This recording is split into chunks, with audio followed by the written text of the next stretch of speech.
ஹல்லேலூயா. ஹல்லேலூயா. நம்ம group activity போவதற்கு முன்பாக 9th மலையாளம் சாங் பாடு. Before we go to the group activity, we'll sing the 9th Malayalam song. Group యాక్టివిటీకి వెళ్ళటకు ముందుగా మలయాళం పాట 9వ పాట పాడి మొదలు పెడదాం.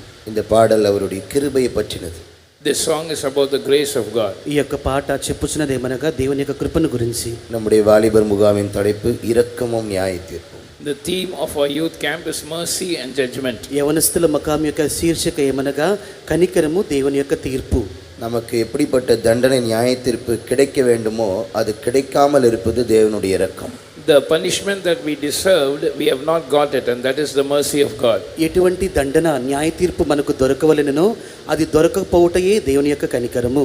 எந்த நன்மையை ஆசீர்வாதத்தை உயர்வை பெற்றுக்கொள்வதற்கு நமக்கு தகுதியே இல்லையோ அப்படிப்பட்ட நன்மையை நாம் பெற்றுக்கொள்வது தான் தேவனுடைய கிருபை. And the grace of God is getting the blessing, the benefits and the exaltation that we don't deserve. ఎటువంటి ఆశీర్వాదమును కృపను దేవుని యొక్క హెచ్చింపును పొందుకుంటకు మనం యోగ్యులము కాదు, కానీ వాటన్నిటిని పొందుకొని చేయునదే దేవుని యొక్క కనికరమై ఉన్నది. இது ஒரு பழைய பாட்டு, எல்லாரும் சேர்ந்து பாடும். This is an old familiar song. Let's all join together and sing it. ఇదొక పాత పాట, అందరము చేరి పాడెదము.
Clap your hands well and sing.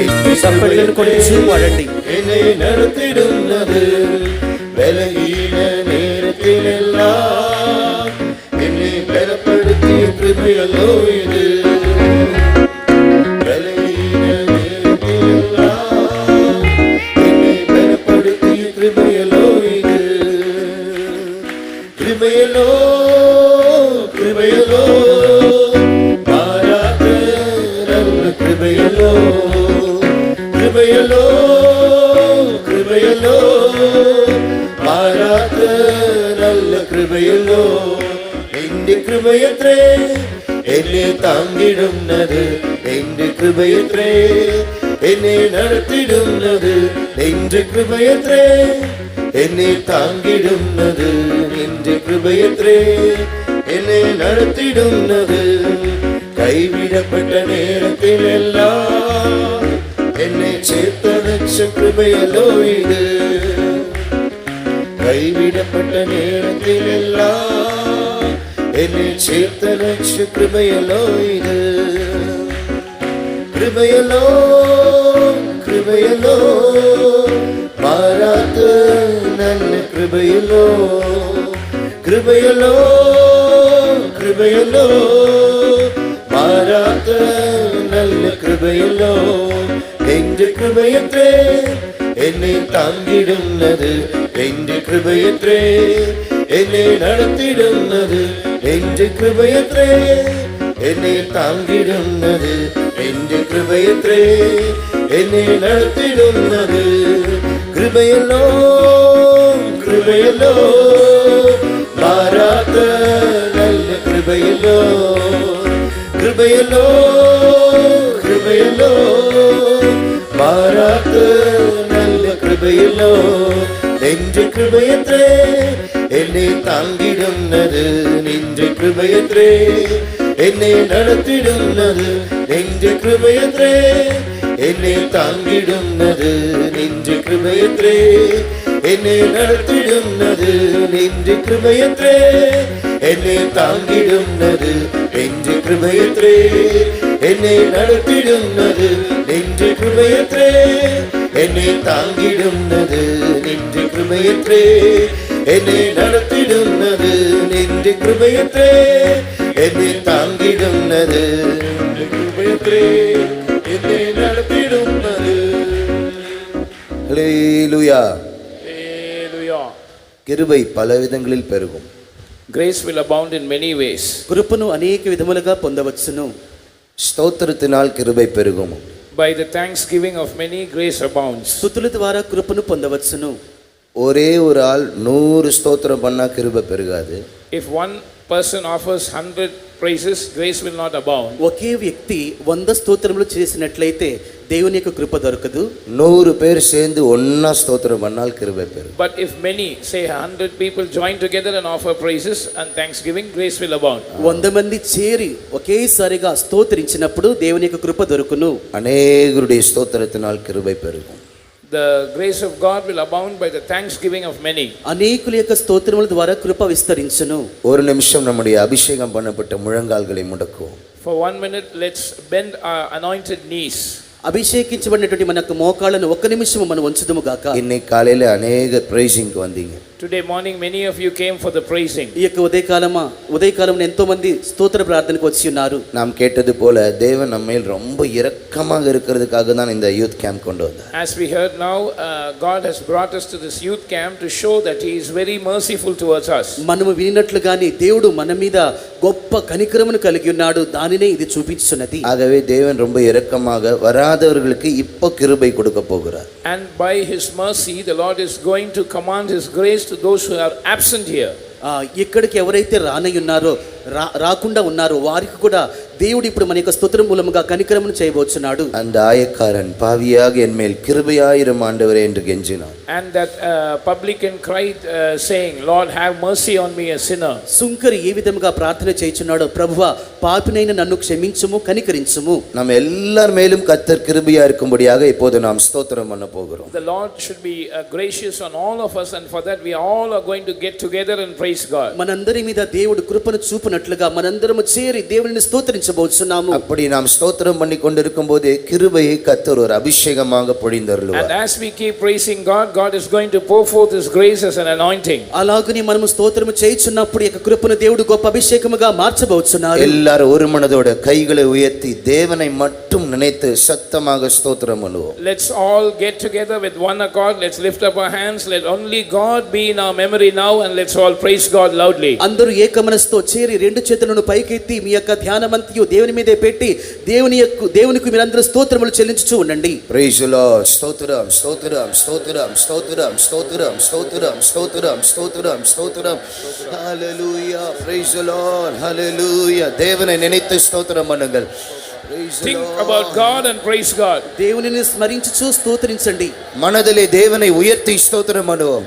Exalt God in your mind and praise God. మనసులో దేవునిని హెచ్చించుచూ స్తోత్రించండి. கிருபை பெருகி கொண்டிருக்கிறது. Grace is abounding. దేవుని యొక్క కృప పెరుగుచూ ఉన్నది. தேவன் உயர்த்தப்பட்டு கொண்டிருக்கிறார். God is being exalted. దేవుడు హెచ్చించబడుచున్నాడు. அவருடைய நாமம் மகிமைப்பட்டு கொண்டிருக்கிறது. His name is being glorified. ఆయన యొక్క నామం మహిమపరచబడుచున్నది. Amen. Hallelujah. Shabarabadabala katudariya rabakadature.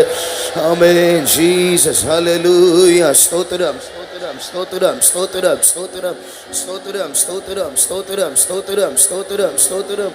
கிருபையலோ கிருபையலோ மாறாத நல்ல கிருபையலோ கிருபையிலோ கிருபையிலோ மாறாத நல்ல கிருபையிலோ நெஞ்சு கிருபையற்றே என்னை தாங்கிடுன்னது நெஞ்சு கிருபையற்றே என்னை நடத்திடுன்னது நெஞ்சு கிருபையற்றே என்னை தாங்கிடுன்னது நெஞ்சு கிருபையற்றே என்னை நடத்திடுன்னது கிருபையிலோ கிருபையிலோ மாறாத நல்ல கிருபையிலோ கிருபையிலோ கிருபையிலோ மாறாத நல்ல கிருபையிலோ நெஞ்சு கிருபையற்றே என்னை தாங்கிடுன்னது நெஞ்சு கிருபையற்றே என்னை நடத்திடுன்னது நெஞ்சு கிருபையற்றே என்னை தாங்கிடுன்னது நெஞ்சு கிருபையற்றே என்னை நடத்திடுன்னது நெஞ்சு கிருபையற்றே என்னை தாங்கிடுன்னது நெஞ்சு கிருபையற்றே என்னை நடத்திடுன்னது ஆமே ஷபரபரபரபரபரப கத்துராரியா ரபரபர கத்துராரியா ரிகரம்பர ஷிராரியா ஆமென் ஹல்லேலூயா. இப்போது நாம் கேட்க போகிற குரூப் ஆக்டிவிட்டி ஸ்டடி, இந்த நாளெல்லாம் நாம் கேட்க போகிற கர்த்தருடைய வார்த்தைக்கு ஏற்ற கிருபையை அபிஷேகத்தை அவர் நமக்கு தந்திருக்கிறார். அதற்காக ஸ்தோத்திரம் பண்ணுவோம். The Lord has given us the grace and anointing according to the GA that we are going to listen to now, and for all the programs of the day shall we all praise God. ఈ యొక్క దినమున మనం వినబోచినటువంటి group activity, దానికి తగినటువంటి దేవుని యొక్క వాక్యము ప్రతి ఒక్క దాన్ని వినుటకు దేవుడు మనకు కృపను అనుగ్రహించినాడు కనుక స్తోత్రించుదము. Praise the Lord. స్తోత్రం స్తోత్రం స్తోత్రం స్తోత్రం స్తోత్రం స్తోత్రం స్తోత్రం స్తోత్రం స్తోత్రం స్తోత్రం స్తోత్రం.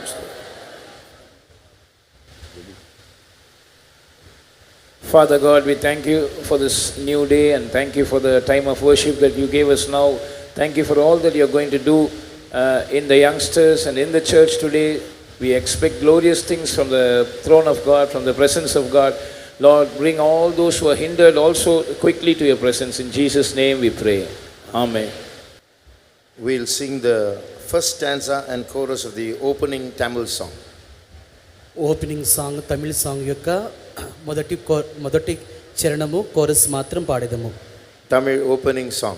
முதல் சரணத்தையும் பல்லவியும் பாடுவோம். తమిళ పాట ఓపెనింగ్ సాంగ్ మొదటి చరణము పల్లవి మాత్రం పాడదము.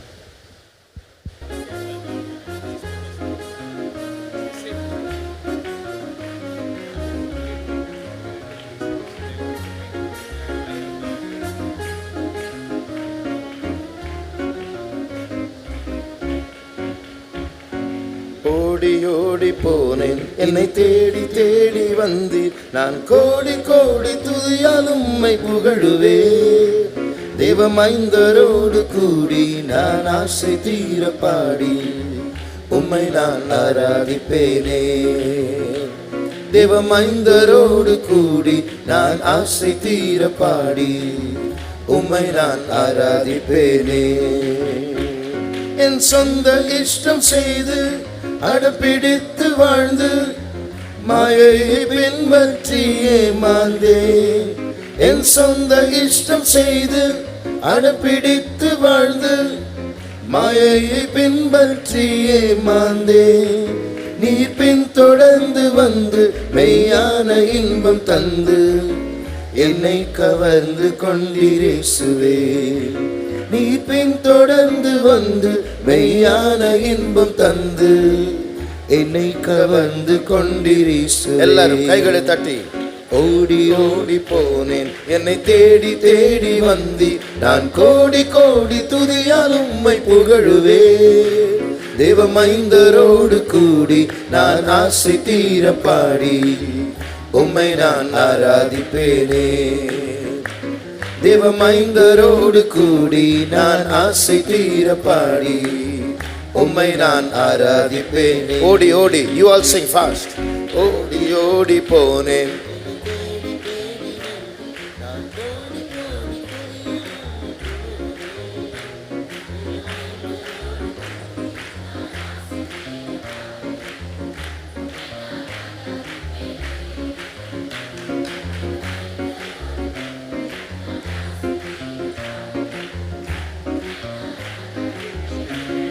once more.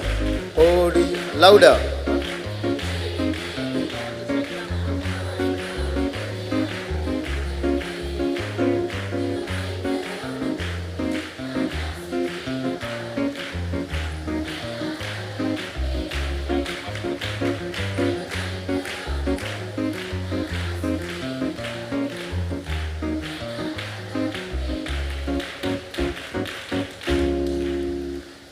wanted to give you the gist of GA2. இரண்டாம் குழு நிகழ்ச்சியினுடைய சுருக்கத்தை உங்களுக்கு சொல்ல விரும்புகிறோம். క్రియాపదకము 2 యొక్క విషయమును గురించి క్లుప్తముగా చెప్పబోతున్నాము. But some are walking out instead of walking in.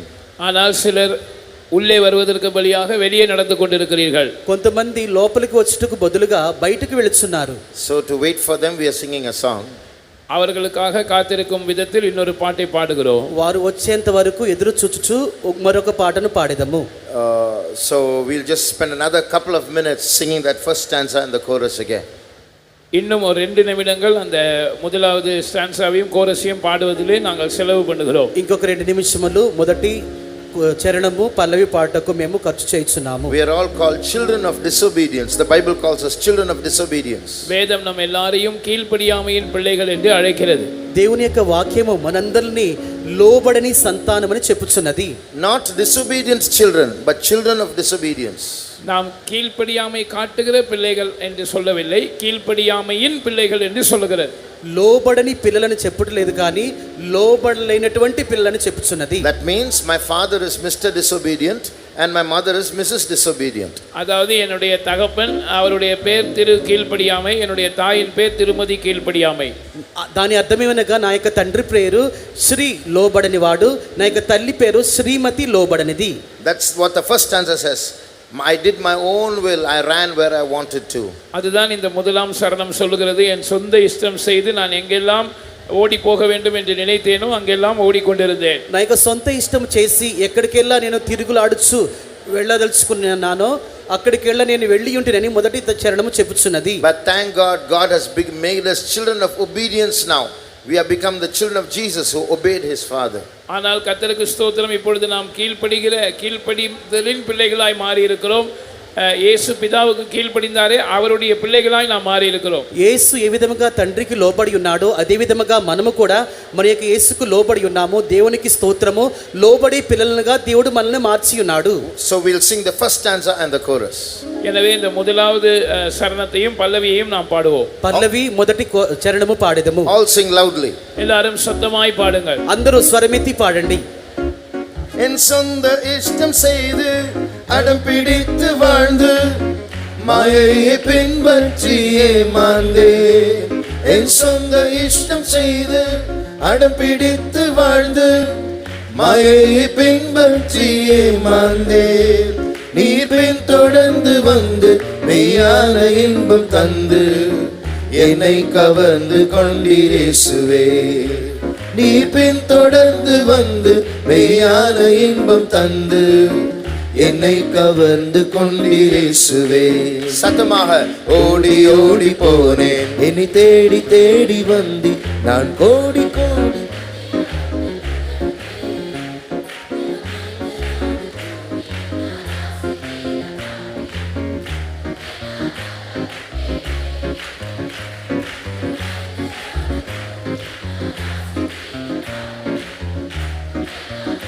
Once more, boys louder, odi odi. Boys சத்தமா பாடுங்க. వాయిస్ శబ్దముగా పాడండి.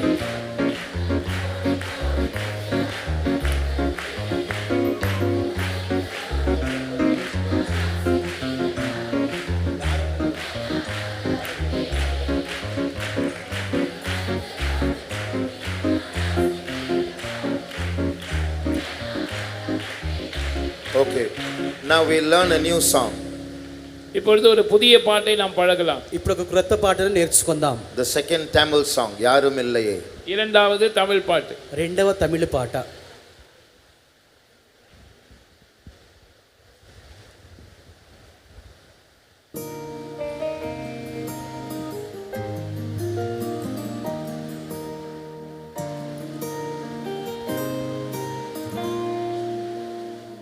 யாரும் இல்லையே, நான் தொலைந்து போனேனே, உள்ளம் தவித்து சலித்து நான் சோர்ந்து போனேனே. நான் கூப்பிட்டாலும் கெஞ்சினாலும் கேட்காமலே போகின்றார் இவ்வுலகிலே. யாரும் இல்லையே, வந்தேன் உம்மை தேடி வந்தேன்,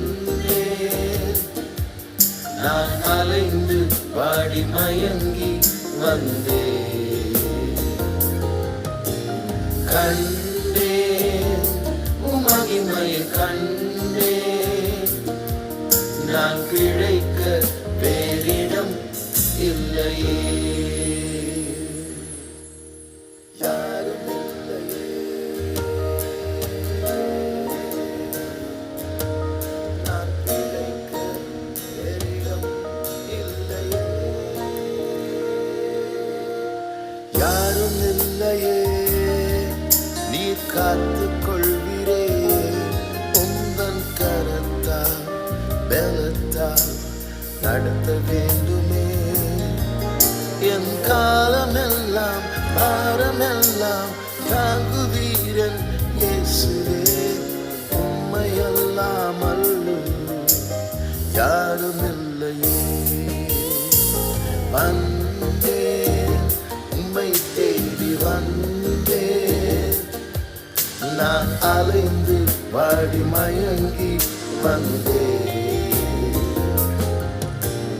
கண்டேன் உம் மகிமையை கண்டேன் நான் பிழைக்க வேறிடம் இல்லையே வந்தேன் உம்மை தேடி வந்தேன் நான் அலைந்து வாடி மயங்கி வந்தேன் கண்டேன் உம் மகிமையை கண்டேன் நான் பிழைக்க வேறிடம் இல்லையே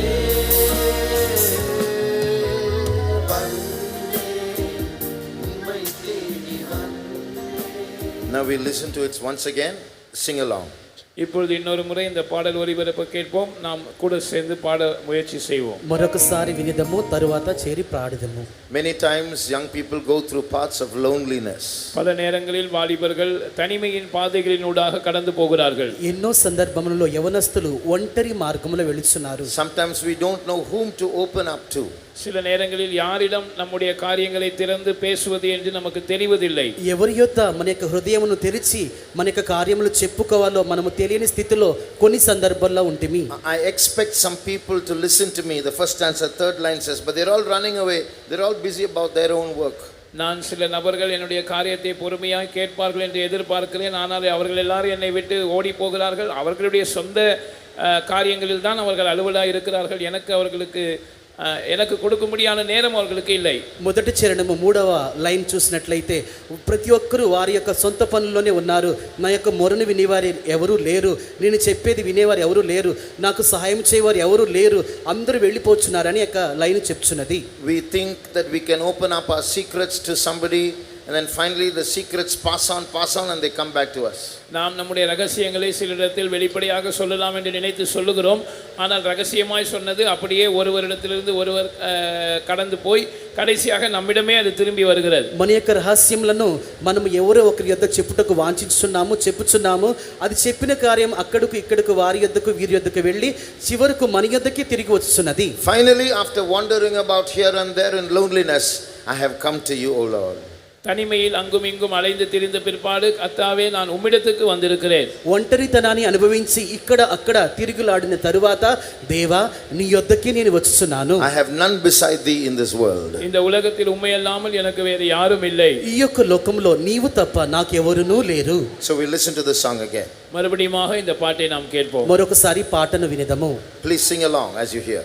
நீங்க கேட்கும்போது சேர்ந்து பாட பிரயாசப்படுங்கள். వినుచున్నప్పుడే మాతో చేరి పాడుటకు మీరు ప్రయాసపడండి.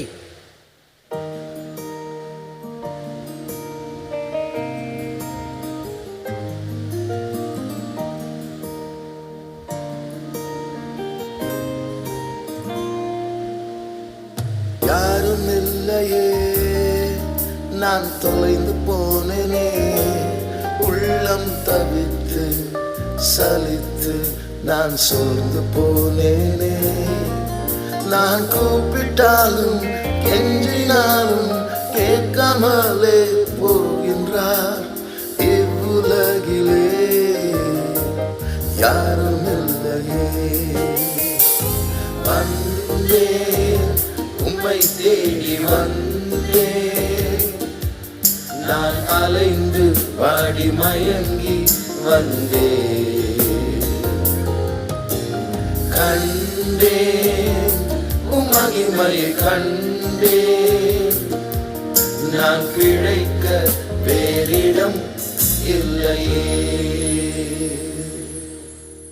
யாரும் இல்லையே நான் பிழைக்க வேறிடம் இல்லையே யாரும் இல்லையே நீர் காத்துக் கொள்கிறே உங்கள் கரத்தா பலத்தா நடத்த வேண்டுமே என் காலமெல்லாம் பாரமெல்லாம் தாங்குவீரன் இயேசுவே உம்மையல்லாமல் யாரும் இல்லையே எவ்ரிவன் வந்தே உம்மை தேடி வந்தே நான் அலைந்து பாடி மயங்கி வந்தே கண்டே உம் மகிமையை கண்டே நான் பிழைக்க வேறிடம் இல்லையே வந்தேன் உம்மை தேடி வந்தேன் நான் அலைந்து பாடி மயங்கி வந்தேன் கண்டேன் உம் மகிமை கண்டேன் நான் பிழைக்க வேறிடம் இல்லையே வந்தேன் உம்மை தேடி வந்தேன். Now we'll sing the whole song once. இப்பொழுது முழு பாட்டையும் ஒரு முறை நாம் பாடுவோம். పాట మొత్తాన్ని ఇప్పుడు మరొకసారి పాడదాము.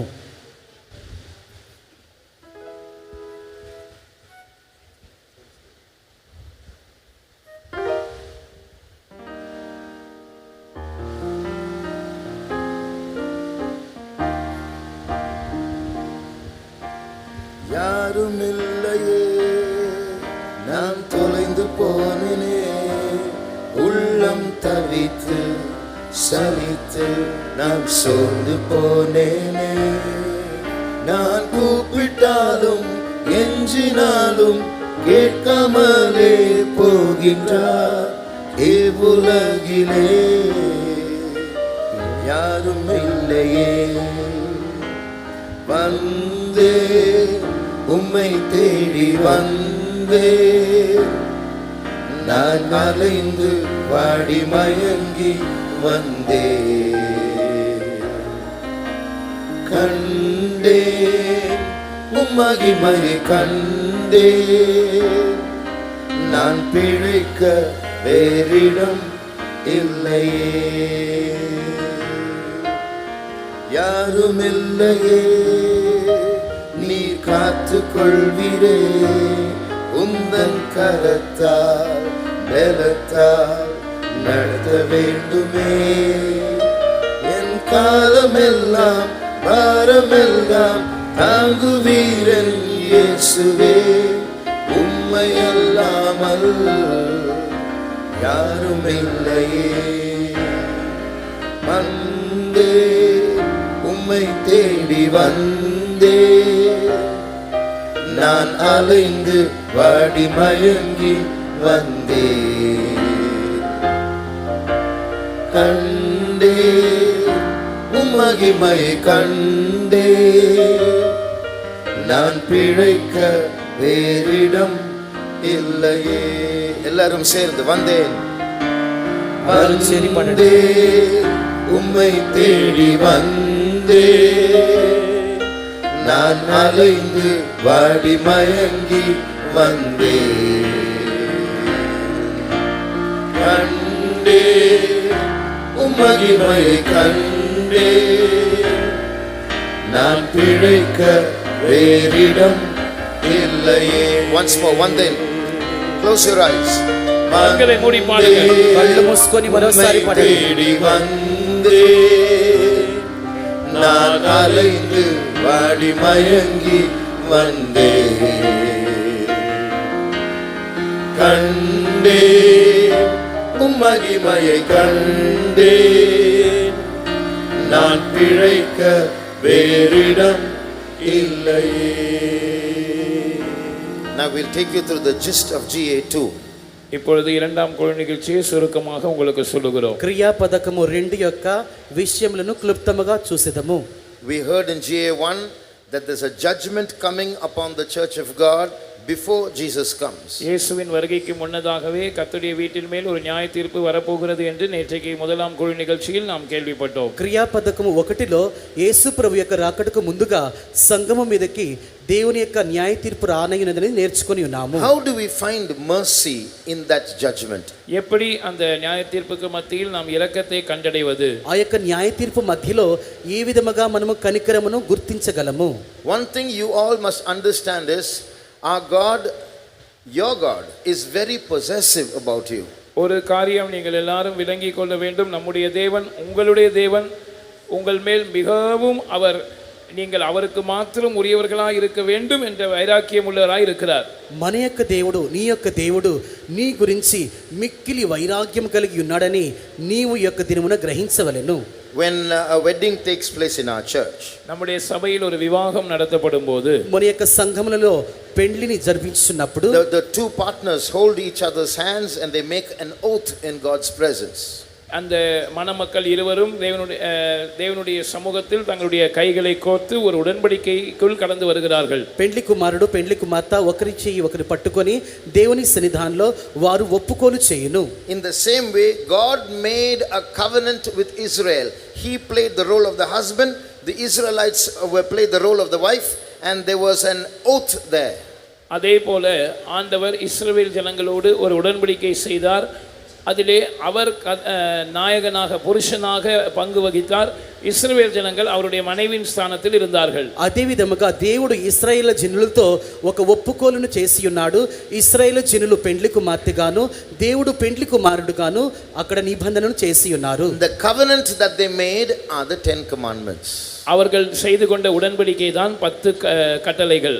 వారు చేసిన నిబంధనయే 10 ఆజ్ఞలు. The first 4 commandments is love towards God. The next 6 commandments are love towards the neighbor. முதல் 4 கட்டளைகள் தேவனை நேசிப்பதை பற்றியதா இருக்கிறது. அடுத்த 6 கட்டளைகள் சகோதரரை பிறரை நேசிப்பதை பற்றியதா இருக்கிறது. మొదటి 4 ఆజ్ఞలు దేవునిని ప్రేమించాలని, తరువాత 6 ఆజ్ఞలు ఇతరులను ప్రేమించాలి, పొరుగువారిని ప్రేమించాలని నేర్పించుచున్నవి. The first commandment is you should have no other gods apart from me. அதிலே முதல் கட்டளை என்னவென்றால் என்னையன்றி உனக்கு வேறே தேவர்கள் உண்டாயிருக்க வேண்டாம். నేను తప్ప నీకు వేరే దేవుడు ఉండకూడదని మొదటి ఆజ్ఞ చెప్పుచున్నది. You know what that is in other words, in our words? நம்முடைய பாஷையில சொல்லப்போனால் அது என்ன என்று உங்களுக்கு தெரியுமா? మన భాషలో లేకుంటే మరొక భాషలో చెప్పాలంటే దీన్ని ఎలా గ్రహించాలి? It's a wedding covenant. It means I am your only life partner. If you go after other gods, the same 10 commandments in Exodus 20 says, I'm a jealous God. If you leave me and go after other gods, I will get jealous. அது விவாகத்தில் செய்யப்படுகிற ஒரு ஒப்பந்தத்தை போல் இருக்கிறது. மறுவார்த்தையில் நான் மட்டும்தான் உனக்கு புருஷன், நீ எனக்கு மட்டும்தான், நீ என்னை விட்டு அந்நிய தேவர்கள் பின்னாடி போனேன்னு சொன்னா எனக்கு எரிச்சல் வரும். అది వివాహ నిబంధనగా చెప్పబడుచున్నది. నీవు నన్ను విడిచిపెట్టి వేరొకరి వెంబట వెళ్ళినట్లయితే నేను రోషముగల దేవుడినని నిర్గమాకాండం 25లో చెప్పినట్లుగా మనము దేవుని విడిచిపెట్టి అన్యుల వెంబట వెళ్ళకూడదు. So that's a good kind of jealousy. There is a good kind of jealousy. The jealousy that a husband has when a wife goes after somebody else. ஒரு கணவனுடைய மனைவி வேறு பிறர் முகம் பார்த்தால் அந்த கணவனுக்கு எரிச்சல் வரணும். அதுதான் நல்ல எரிச்சல். మంచి రోషము అనగా ఏమిటంటే ఒక భార్య తన భర్తను విడిచిపెట్టి వేరే అతనితో వెళుచున్నప్పుడు ఆ యొక్క భర్తకు వచ్చే రోషమే మంచి రోషమై ఉన్నది. So when you come into the area or the role of a wife, he is faithful to you and he will do anything he can to help you come out of judgment. நீங்கள் மனைவி என்கிற அந்த ஸ்தானத்துக்குள் வந்து அவரோடு ஒரு உறவுக்குள் கடந்து வருவீர்கள் என்றால் அவர் உங்களுக்கு உண்மையுள்ள புருஷனாக இருப்பார். அந்த நியாய தீர்ப்பிலிருந்து உங்களை தப்புவிக்கும்படியாக அவர் என்னவெல்லாம் செய்யணுமோ அதெல்லாம் செய்வார். భార్య యొక్క స్థానమునకు నీవు వచ్చి ఆయనతో కూడా సంబంధమును లేకుంటే బాంధవ్యము కలిగి ఉన్నప్పుడు నిన్ను న్యాయ తీర్పు నుండి తప్పించుటకు కావలసినటువంటి సమస్త కార్యములను ఆయన నీకు చక్కగా చేయను, న్యాయ తీర్పు నుండి తప్పించును. Now listen carefully. கவனமா கேளுங்க. జాగ్రత్తగా వినండి. If God uses the law to execute judgment upon us. None of us can escape. This brother can't, this brother can't, I can't, you can't. We are all guilty before him. தேவன் பிரமாணத்தை பயன்படுத்தி நம்மேல் நியாய தீர்ப்பை செலுத்தினால் நானோ இங்கே இருக்கிற சகோதரர்களோ நீங்கள் யாருமோ அதற்கு தப்ப முடியாது. நாம் எல்லாரும் தேவனுடைய நியாய பிரமாணத்துக்கு முன்பாக குற்றவாளிகளாகவே இருக்கிறோம்.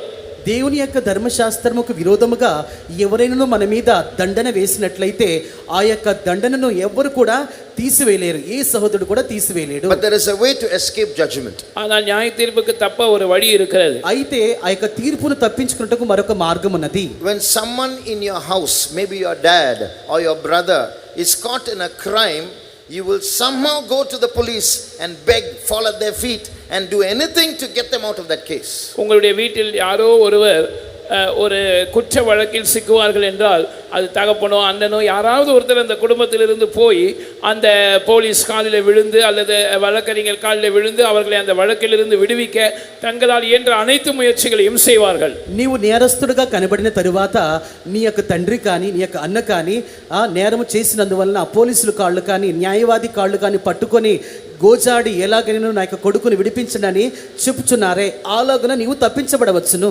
But when an unknown man in the next street commits the same crime, you won't go to the judge to fall at his feet. You will say he deserves it, he's done wrong. ஆனால் அதே நேரத்தில் பக்கத்து தெருவில் இருக்கிற ஒருவர் அதே குற்றத்தை செய்யும் பட்சத்தில் நம்முடைய வீட்டிலிருந்து யாராவது ஒருவர் போய் அவர்களுக்காக காலில் விட மாட்டோம், அவர்களை விடுவிக்கும்படி கோர மாட்டோம். ஏன் அவர்கள் செய்தது தவறு, தண்டிக்கப்பட வேண்டியது நியாயம் என்று தான் சொல்வோம். అయితే పక్క వీధులు ఎవరైనటువంటి ఇటువంటి నేరమును చేసి నేరస్తుడిగా మారినట్లయితే మనము వెళ్ళి ఎవరి కాళ్ళు పట్టుకోము, ఎవరిని గోచాడము, కానీ అతడు నేరం చేసి ఉన్నాడు, నేరమునకు తగిన శిక్షను అనుభవించున్నాడని చెప్పుదుము. Now listen carefully to this principle of love. இப்பொழுது இந்த அன்பின் கொள்கையை கவனமாய் கேளுங்கள். ప్రేమ నియమం గురించి జాగ్రత్తగా వినండి. Inside the relationship, mercy is revealed. Outside the relationship, the law is enforced. உறவுக்குள் அன்பு வெளிப்படுத்தப்படுகிறது, உறவுக்கு வெளியே நியாயப்பிரமாணம் அமுல்படுத்தப்படுகிறது. బాంధవ్యమునకు లోపల దేవుని యొక్క కనికరము కనబడుచున్నది, బాంధవ్యమునకు బయట దేవుని యొక్క న్యాయ తీర్పు కనబడుచున్నది. When you enter into a relationship with Jesus, he will do all he can to bring you out of judgment, to show you mercy. But if you are just going to follow Jesus in tradition, just for your exams, just for your job, just for your material blessings, then when judgment comes, there's no relationship. So you will get what you deserve. இயேசுவோடு ஒரு அன்பின் உறவுக்குள் நீங்கள் கடந்து வருவீர்கள் என்றால் அவர் உங்களை நியாய தீர்ப்பிலிருந்து தப்புவித்து இரக்கம் காண்பிக்கும்படியாக தன்னால் இயன்ற அனைத்தையும் செய்வார். ஆனால் நீங்கள் வெறும் பாரம்பரியமாக அல்லது உங்கள் தேவைகளுக்காக, உங்களுடைய பரீட்சைக்காக, உங்களுடைய வேலைக்காக அல்லது பொருள் சம்பந்தமான தேவைகளுக்காக மாத்திரம் இயேசுவை பின்பற்றுகிற ஒரு நபராக இருப்பீர்கள் என்றால் நியாய தீர்ப்பு வரும்போது அந்த உறவுக்குள் நீங்கள் இல்லாதபடியினால் அவரால் ஒன்றும் செய்ய இயலாது. యేసుతో కూడా ప్రేమ బాంధవ్యమును కలిగి ఉన్నప్పుడు నీవు చేసిన తప్పుకు ఆయన నిన్ను విడిపించును, న్యాయ తీర్పుకు తగిన విధంగా నీవు కనబడి ఉన్నావు. ఏదైనా ఎన్నైనా చేసి నిన్ను విడిపించగలడో వాటన్నిటినీ చేసి విడిపించును. అయితే నువ్వు బాధ్యత కొరకు లేదంటే అదే విధముగా నీ యొక్క అవసరముల కొరకు ఎగ్జామ్లో పాస్ అవ్వాలని చెప్పేసి దేవుని యొక్క కాళ్ళ మీద పడుచున్నావు చూడు, అప్పుడు కనికరము కాదు కానీ న్యాయ తీర్పు నీ మీదకి వస్తున్నది. We have only 15 minutes left. இப்பொழுது 15 நிமிடங்கள் தான் நமக்கு மீந்து இருக்கிறது. 15 నిమిషాలు మాత్రమే మన మధ్యలో ఉన్నవి. Now we are going to get reconciled with Jesus and enter back into that relationship with him. இப்பொழுது நாம் இயேசுவோடு ஒப்புரவாகி மறுபடியுமாக அவரோடு இருக்கிற உறவுக்குள் நாம் கடந்து வர போகிறோம். ఇప్పుడు మనం యేసుతో సమాధానపడి మరొకసారి యేసులో ఉన్నటువంటి బాంధవ్యమునకు వచ్చేదము. Israel responded to Jesus' proposal, wedding proposal. They said, "Away with this man, crucify him." இஸ்ரவேல் ஜனங்கள் இயேசுவின் அன்பினுடைய அந்த ப்ரப்போசலுக்கு அவர்கள் காண்பித்த பிரதிக்குரிய என்ன தெரியுமா? எங்களுக்கு இந்த மனிதன் வேண்டாம், இவனை அகற்றும். ఇశ్రాయేలీలు యేసు ప్రభు యొక్క ప్రేమ నియమం యొక్క ఆహ్వానమును ఏ విధముగా స్వీకరించారో తెలుసా? ఆయన మాకు వద్దు, ఆయనను సిలువ వేయండి. The court of heaven, before judgment is executed, is giving you a chance, is offering Jesus to you, that Jesus is now in front of us. பரலோகத்தின் நீதிமன்றம் நியாய தீர்ப்புக்கு முன்பாக உங்களுக்கு ஒரு சலுகையை தாமாக முன்வந்து கொடுக்கிறது. அந்த சலுகையாக அது இயேசுவையே கொடுக்கிறது. அந்த இயேசு இப்பொழுது நமக்கு முன்பாக நின்று கொண்டிருக்கிறார். పరలోకపు న్యాయస్థానమందు పరలోకపు న్యాయవాది యేసును సమర్పించి ఉన్నాడు, మనకు ముందుగా పెట్టి ఉన్నాడు. ఆ యొక్క యేసు ఇప్పుడు మన ముందుకు వెళ్ళొచ్చు, మన యొక్క విషయంలో క్రియ చేయువాడై ఉన్నాడు. Listen carefully. If you don't enter into this relationship quickly, you will very soon, your family will get a summons, a notice from heaven, at the court of heaven. நீங்கள் இதை கவனமாய் கேளுங்கள். இப்பொழுது நீங்கள் சீக்கிரமாக துரிதமாக இயேசுவோடு அந்த உறவுக்குள் கடந்து வராவிட்டால் நீங்கள் அல்லது உங்கள் குடும்பமாக ஒட்டுமொத்தமாக பரலோக நீதிமன்றத்திலிருந்து அவருக்கு முன்பாக ஆஜராகும்படி ஒரு சம்மன் உங்களுக்கு பிறப்பிக்கப்படும். జాగ్రత్తగా వినండి. ఇప్పుడైతే మీరు యేసు ప్రభు యొక్క ప్రేమ నియమము లోనికి రాకుండా, ఆయనతో ఉన్నటువంటి సంబంధం లోనికి రాకుండా ఉన్నట్లయితే దేవుడు నీ యొక్క ఇంటిలో కానీ, నీ యొక్క కుటుంబంలో, నీ యొక్క జీవితంలో కానీ మీరందరూ కలిసి దేవుని యొక్క పరలోకపు న్యాయస్థానం నందు హాజరు కావాల్సినటువంటి పరిస్థితి వచ్చును. How will we know that we have got a lawyer's notice, a summons from the court of heaven? பரலோகத்திலிருந்து நமக்கு ஒரு வக்கீல் நோட்டீஸ் அல்லது சம்மன் அனுப்பப்பட்டிருக்கிறது என்று எப்படி தெரியும்? పరలోకములో మన నిమిత్తము ఒక వకీల్ని ఏర్పాటు చేసి ఉన్నాడని దాన్ని ఎలాగో గుర్తించగలము? Something bad will happen in the church. Something bad will happen to you, to your family, to us. சில தீமையான சம்பவங்கள் சபையில் நடக்கும், அல்லது தனிப்பட்ட முறையில் உங்களுக்கு நடக்கும், அல்லது உங்கள் குடும்பத்தில் நடக்கும், அல்லது பொதுவாக நமக்கு நடக்கும். అటువంటి కొన్ని కార్యములు, బాధాకరమైన కార్యములు, ఆపదలు, దుఃఖకరమైన కార్యములు నీలో కానీ నీ యొక్క కుటుంబంలో కానీ జరుగును. It will make us run to the court of heaven and fall at God's feet. அப்பொழுது நாம் தேவனுடைய நீதிமன்றத்துக்கு ஓடி போய் கர்த்தருடைய பாதத்தில் விழ வேண்டி இருக்கும். అప్పుడు దేవుని యొక్క న్యాయాలయంలోనికి మనం త్వరగా వెంటనే వెళ్ళి మనం సాగిలపడవలెను. Before that happens, அது நடக்கிறதுக்கு முன்னதாக, అది జరుగుటకు ముందుగా, it will be good if we can fall at his feet now itself. இப்பொழுதே நாம் அவருடைய பாதத்தில் வீழ்வோமானால் அது நமக்கு நன்மையா இருக்கும். ఇప్పుడే మనము ఆయన యొక్క పాదముల యొద్ద పడిదము, అది మనకు మంచిగా ఉండును. Let us close our eyes. நம்முடைய கண்களை நாம் மூடுவோம். మన కళ్ళను మూసుకొనిదము. On behalf of the whole church, முழு சபையின் சார்பாக, ఆ సంఘమంతటి ముందుగా, on behalf of all the youths who have not turned up to this camp, இந்த முகாமுக்கு வராத வாலிபர்கள் எல்லார் சார்பாக, ఈ యొక్క యవన మకాముకు రానటువంటి యవనస్తులందరిని కూడా చేర్చుచు, on behalf of your church members, உங்களுடைய சபையின் அங்கத்தினர்கள் சார்பாக, నీ యొక్క సంఘపు అవయవాలను కూడా చేర్చి, on behalf of your family members, உங்களுடைய குடும்பத்தின் அங்கத்தினர்கள் சார்பாக, నీ యొక్క కుటుంబ సభ్యులను కూడా చేర్చి, on behalf of yourself, உங்கள் சார்பாக నిన్ను కూడా చేర్చుకొని, now we are going to get reconciled with Jesus. நாம் இயேசுவோடு ஒப்புரவாக போகிறோம். ఇప్పుడు మనం యేసుతో సమాధాన పడబోచున్నాము. Close your eyes and see Jesus standing in front of you. கண்களை மூடி இயேசு உங்களுக்கு முன்பாக நிற்பதை நீங்கள் பாருங்கள். కళ్ళను మూయండి, యేసు ప్రభుని యొక్క ముందుగా నిలబడి ఉన్నాడు, దీనిని మీరు గ్రహించండి. If possible, stand on your knees and get reconciled with him. முடிந்தால் முழங்காலில் இருந்து அவரோடு கூட ஒப்புரவாகுங்கள். సాధ్యమైనట్లయితే మోకరించి ఆయనతో కూడా సమాధాన పడండి. I'll give you a couple of minutes, get reconciled with him. நான் உங்களுக்கு 2 நிமிடம் தருகிறேன், நீங்கள் அவரோடு ஒப்புரவாகிக் கொள்ளுங்கள். ఆయనతో సమాధాన పడుటకు నేను మీకు 2 నిమిషముల సమయం ఇచ్చుచున్నాను. You have left Jesus and you have gone after other idols. நீங்கள் இயேசுவை விட்டுவிட்டு மற்ற விக்கிரகங்கள் பின்னால் போயிருக்கிறீர்கள். మీరు యేసు ప్రభువుని విడిచిపెట్టి ఉన్నారు, మరే వేరే విగ్రహముల వైపుగా వెళుచు ఉన్నారు. You spend 5 minutes with Jesus and you can spend 5 hours on the mobile phone. உங்களால் இயேசுவோடு 5 நிமிடங்கள் செலவிட முடியவில்லை, ஆனால் 5 மணி நேரங்கள் உங்களால் மொபைல் போனில் செலவிட முடிகிறது. యేసు ప్రభునకు 5 నిమిషములు ప్రార్థనకు నీవు ఇవ్వటలేదు, కానీ 5 గంటలు మొబైల్ చూచుటకు నీవు ఖర్చు పెడుతున్నావు. You are so tired after you come back from college, after you come back from your work, you have no time to pray. You just mumble something for 2 minutes and fall asleep. But when you take your mobile in your hands, you can sit all night and watch it. Who is your God? Obviously, your mobile is your idol. நீங்கள் வேலையிலிருந்து திரும்பி வந்த பிற்பாடோ அல்லது கல்லூரியிலிருந்து திரும்பி வந்த பிற்பாடோ நீங்கள் மிகவும் களைத்து போனவர்களாக உணர்கிறீர்கள். உங்களால் ஜெபிக்க முடியவில்லை. ஏதோ 2 நிமிடம் கடமைக்காக ஜெபத்தை முணுமுணுத்து விட்டு நீங்கள் படுக்கையில் விழுந்து தூங்கி விடுகிறீர்கள். ஆனால் அதே நேரத்தில் நீங்கள் மொபைல் போனை எடுத்தால் 5 மணி நேரம் இடைவிடாமல் லயித்து போய் அதை உங்களால் பார்க்க முடிகிறது. அப்படியானால் உங்கள் தேவன் யார்? வெளிப்படையாக நீங்கள் சொல்லுகிறீர்கள், மொபைல் போன் தான் என்னுடைய தேவன். పాఠశాల నుండి, కాలేజ్ నుండి మీరు తిరిగి వస్తున్నారు, అలసిపోతున్నారు, ప్రార్థన చేయమని చెప్పినప్పుడు 2 నిమిషములు సనుగుచూ ప్రార్థన చేయుచున్నారు, పడుకున్న తర్వాత కూడా మొబైల్ తీసి గంటల కొలది మీరు చూస్తూ ఉంటున్నారు. మీ యొక్క దేవుడు ఎవరు? దేవుడా లేకుంటే మొబైలా? అవును, నిజముగా ధైర్యంగా మనం చెప్పవచ్చు, దేవుడు కాదు కానీ మొబైలే మనకు దేవుడిగా చేసుకొనిచు ఉన్నాము. Your clothes, your jewels, your bikes, those cars, your ornaments, and your friends, your boyfriends, your girlfriends, those dirty websites, they are your gods, not Jesus. Don't give excuses, don't tell lies. நீங்கள் பொய் சொல்லாதீர்கள், சாக்கு போக்கு சொல்லாதீர்கள்.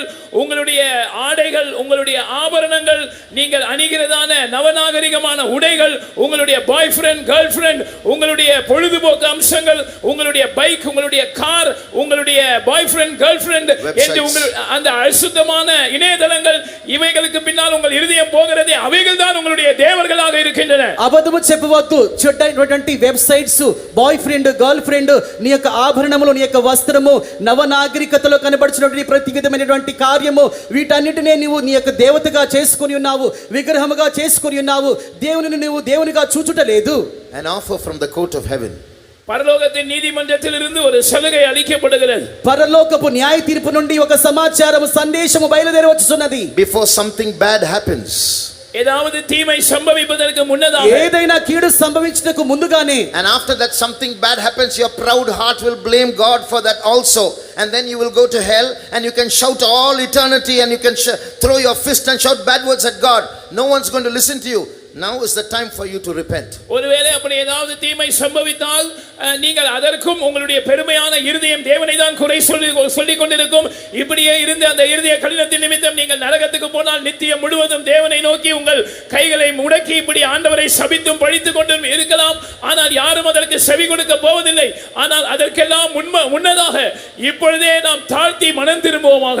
అటువంటి పరిస్థితి సంభవించుటకు ముందుగానే మీరు మీ యొక్క కఠినమైనటువంటి గర్వపు హృదయాన్ని తొలగించుకొనకుండా మీ యొక్క క్రియల నిమిత్తము నరకమునకు వెళ్ళి అక్కడ న్యాయ తీర్పుకు ముందుగా నిలబడి ఉన్నప్పుడు దేవుని మీద సాగుబోగులు చెప్పుచు ఉండెదరు, దేవుని మీదనే మీరు నేరారోపణ చేయించు ఉండెదరు. అలాగున జరుగుటకు ముందుగానే మీ యొక్క గాజులు, మీ యొక్క పోగులు, మీ యొక్క ఆవరణములు, వస్త్రములు అన్నిటినీ తీసివేసి ఈ యొక్క సమయమందు దేవుని ఎదుట సాగిలపడి దేవుని మనము క్షమాపణ అడుగుదుము గాక. Come back from your idolatry. Your true husband is standing in front of you. Talk to him. உங்களுடைய விக்கிரக ஆராதனையிலிருந்து திரும்பி வாருங்கள். உங்களுடைய உண்மையான புருஷன் உங்களுக்கு முன்பாக நின்று கொண்டிருக்கிறார். நீங்கள் அவரோடு பேசுங்கள். విగ్రహారాధన నుండి మీరు బయటకు రండి. నీ యొక్క నిజమైన భర్త నీతో మాట్లాడుచున్నాడు. ఆయనతో కూడా మీరు మాట్లాడుచు ఉండండి. Your other idols won't allow you to talk to him. It will distract you. It won't allow you to open your heart or your mouth. But now resist those demons and open your mouth and talk to your real husband. உங்களுடைய அந்த அந்நிய விக்கிரகங்கள் உங்களுடைய வாயை திறக்க விடாது. அது உங்கள் கவனத்தை சிதறடிக்கும். அது உங்களுடைய அந்த புருஷனோடு பேச விடாது. ஆனால் நீங்கள் உங்கள் வாயை திறந்து, இருதயத்தை திறந்து இப்பொழுது அந்த தேவர்களை தவிர்த்து உங்களுடைய உண்மையான புருஷனோடு நீங்கள் பேசுங்கள். అన్య దేవతలు, విగ్రహములు, ఆ యొక్క కార్యములన్నీ మీ యొక్క నోరును తెరుచుటకు ఒప్పుకొని మిమ్మల్ని విడిచిపెట్టవు. మీ యొక్క భర్తతో మాట్లాడటకు మిమ్మల్ని విడిచిపెట్టవు. కానీ మీరు మీ యొక్క నోరులను తెరవండి, మొరపెట్టండి, స్వరం ఎత్తండి. దేవునితో మాట్లాడటకు, నీ యొక్క భర్తతో మాట్లాడటకు నిన్ను తయారు సిద్ధం చేసుకును. Open your mouth and start praying. வாயை திறந்து ஜெபிக்க ஆரம்பியுங்கள். నోరు తెరిచి ప్రార్థన చేయటం ప్రారంభించండి. Your judge is a merciful judge. நம்முடைய நியாயாதிபதி அவர் இரக்கமுள்ள நியாயாதிபதியா இருக்கிறார். మన యొక్క న్యాయాధిపతి కనికరము గల న్యాయాధిపతి అయి ఉన్నాడు. Not all are going to pray. எல்லாரும் ஜெபிக்க போவது இல்லை. అందరూ ప్రార్థన చేయటలేదు. Some proud stony hearts are not going to pray. சில கடினமான பெருமை பிடித்த இருதயங்கள் ஜெபிக்க போவது இல்லை. కొన్ని కఠినమైన హృదయాలు, అహంకారము, గర్వము పట్టిన హృదయములు ప్రార్థనను చేయలేకపోతున్నారు. They like those idols. அவர்களுக்கு அந்த விக்கிரகங்கள் தான் பிடிக்கிறது. వారికి ఆ యొక్క విగ్రహములు మాత్రమే ఇష్టము. Young boy, young girl, what are you going to do? வாலிப சகோதரனே, சகோதரியே, நீ என்ன செய்ய போகிறாய்? యవన సహోదరుడా, సహోదరి, నీవేం చేయబోతున్నావు? This may be your last chance. இதுவே உன்னுடைய கடைசி தருணமா இருக்க கூடும். ఒకవేళ ఇదే నీ యొక్క చివరి తరుణం అయి ఉండవచ్చు. Cry out to God. தேவனை நோக்கி கதறுங்கள். దేవునిని చూచి మొరపెట్టండి. Say sorry for hurting your husband. உங்களுடைய புருஷனை மனம் நோகடித்ததற்காக மன்னிப்பு கேளுங்கள். నీ యొక్క భర్తకు ద్రోహము చేసినందుకు ప్రభువా నన్ను క్షమించండి అని అడగండి. 2 minutes, lift up your voice and pray. 2 నిమిషాలు உங்களுடைய சத்தத்தை உயர்த்தி ஜெபியுங்கள். 2 నిమిషములు స్వరమెత్తి ప్రార్థించండి. You know, your Jesus, your husband, your lover, the one who gave his life for you, is still crying because of you. உங்களுக்கு ஒன்று தெரியுமா? உங்களுடைய இயேசு, உங்களுடைய புருஷன், உங்களுடைய நேசர், உங்களுக்காய் ஜீவனை கொடுத்தவர், அவர் இன்னும் உங்களுக்காக அழுது கொண்டுதான் இருக்கிறார். నీకు ఒక విషయం తెలుసా? నిన్ను ప్రేమించినట్టు యేసు, నీ కొరకు సిలువ వేడి తన ప్రాణాన్ని అప్పగించిన యేసు నిన్ను ప్రేమిస్తున్నాడు. ఇంకను నీ కొరకు ఏడ్చుచునే కన్నీళ్లు విడుచున్నాడు. every time you go into something wrong into your mobile phone, you speak to someone that grieves God, you're hurting him, but you don't care because your heart is hard. ஒவ்வொரு முறையும் நீங்கள் உங்களுடைய செல்போனில் போய் தவறான காரியங்களை பார்க்கும்போது, அவருக்கு பிரியமில்லாத தொடர்புகளை வைத்துக்கொண்டு அப்படிப்பட்டவர்களோடு பேசும்போது அவருக்கு அது வலிக்கிறது. ஆனால் அது உங்களை பொறுத்தவரையில் ஒரு விஷயமே இல்லை. ஏனென்றால் உங்களுக்கு உங்களுடைய சந்தோஷம் தான் வேண்டும். தேவன் காயப்பட்டால் என்ன? ఒక్కొక్క సమయం అందు నువ్వు మొబైల్ చూస్తున్నావు, తప్పైన కీడైన కార్యములు చూస్తున్నావు, అనవసరపు సంబంధములు పెట్టుకొని తప్పైన వారితో మాట్లాడుచున్న ప్రతి ఒక్కసారి కూడా దేవుని యొక్క హృదయం ఎంతగానో నొప్పిగా ఉండుచున్నది. అయితే ఆయన హృదయం నొప్పిగా ఉన్నట్లయితే నాకేంటి, వేదన వచ్చినట్లయితే నాకేంటి, నాకు ఏది సంతోషమో అదే చేతును ఆ యొక్క మొబైల్లో కార్యములను చూస్తూనే ఉందని నువ్వు అనుచు ఉన్నావు. Every time you watch Insta, every time you watch a movie on YouTube, every time you speak something vulgar or watch something porn site, you are taking a nail and crucifying him again and again, shedding his blood again and again. But who cares? I want fun. That's enough. நீங்கள் ஒவ்வொரு முறை இன்ஸ்டாவிலே போய் ஏதாவது பார்க்கும்போது, அல்லது யூடியூப்ல ஏதோ ஒரு வீடியோ பார்க்கும்போது, அல்லது ஆபாசமான ஏதோ ஒரு காரியத்தை பேசும்போது, அல்லது ஆபாசமான காட்சிகளை பார்க்கும்போது, நீங்கள் ஒரு ஆணியையும் சுத்தியலையும் எடுத்து இயேசுவை சிலுவையில் மறுபடியும் அறைந்து அவரை ரத்தம் சிந்த வைக்கிறீர்கள். ஆனால் அதனால் யாருக்கு என்ன பிரச்சனை? எனக்கு என்னுடைய சந்தோஷம் வேண்டும், இன்பம் வேண்டும் என்று சொல்லிக் கொண்டிருக்கிறீர்கள். ఒక్కొక్క సమయం అందు ఇన్స్టాగ్రామ్ లో, యూట్యూబ్ లో చెడ్డ కార్యములు చూసినప్పుడు, చెడ్డ వీడియోస్ చూసినప్పుడు, అశ్లీలమైన కార్యములు చూసినప్పుడు, చదివినప్పుడు దేవుని యొక్క మనసు ఎంతగానో నొప్పించబడుచున్నది. నొప్పించబడితే నాకేంటి, నాకు అది ఒక మనోరంజకరమైన కార్యమైనది, నాకు నా యొక్క సంతోషమే ముఖ్యము, ఆయన దుఃఖపడితే నాకేంటని నువ్వు చెబుతూ ఉన్నావు. But he is still hugging you. ஆனால் அவர் இன்னும் உன்னை கட்டி தழுவி கொண்டுதான் இருக்கிறார். అయితే ఇంకను కూడా ఆయన నిన్ను హత్తుకొనుచూనే ఉన్నాడు. And I believe his love will win. நான் விசுவாசிக்கிறேன் அவருடைய அன்பு தான் ஜெயிக்கும். నేను నమ్ముచున్నాను ఆయన యొక్క ప్రేమ మాత్రమే జయించుచున్నది.